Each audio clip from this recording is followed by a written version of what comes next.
সবজিৰ খেতি কৰিছে না, সবজিৰ খেতিটো সকলোৱে কৰে।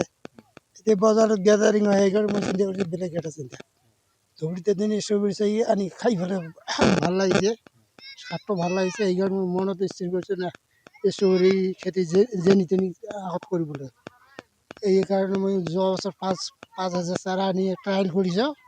আৰু এইবেলি মই 10,000 আনিছোঁ আৰু নিজৰে আছিল 2,500।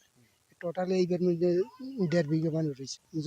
যোৱাবাৰ মই 96,000 টাকা বিক্ৰী কৰিছোঁ 5,000 চাৰা। 5,000 পুলি এইবেলিতো বহুত বেছি যাব।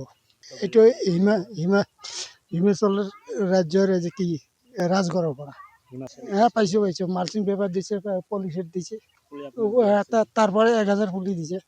এইটো তেওঁলোকৰ নিজৰ পাৰ্চনেল। মোৰ হিচাপত পাচলিৰ লগতে বেলেগ খেতিও কৰিব লাগে। মানে চব্জিৰ খেতি কৰিছে না, চব্জিৰ খেতিটো সকলোৱে কৰে। এতিয়া বজাৰত গেদাৰিং হয়, সেইকাৰণে মই চিন্তা কৰিছোঁ বেলেগ এটা চিন্তা। ধুবুৰীতে দিন ষ্ট্ৰবেৰী চাই আনি খাই পেলাই ভাল লাগিছে, স্বাদটো ভাল লাগিছে। সেইকাৰণে মই মনত স্থিৰ কৰিছোঁ না ষ্ট্ৰবেৰী খেতি যেনি তেনি আগত কৰিবলৈ। এইকাৰণে মই যোৱা বছৰ 5,000 চাৰা আনি ট্ৰায়েল কৰিছোঁ। আৰু এইবেলি মই 10,000 আনিছোঁ আৰু নিজৰে আছিল 2,500। টোটালি এইবাৰ মই 1.5 বিঘা মান ৰুইছোঁ। যোৱাবাৰ মই 96,000 টাকা বিক্ৰী কৰিছোঁ 5,000 চাৰা। 5,000 পুলি এইবেলিতো বহুত বেছি যাব।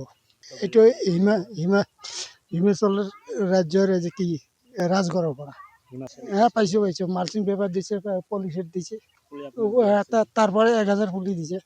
এইটো তেওঁলোকৰ নিজৰ পাৰ্চনেল। মোৰ হিচাপত পাচলিৰ লগতে বেলেগ খেতিও কৰিব লাগে।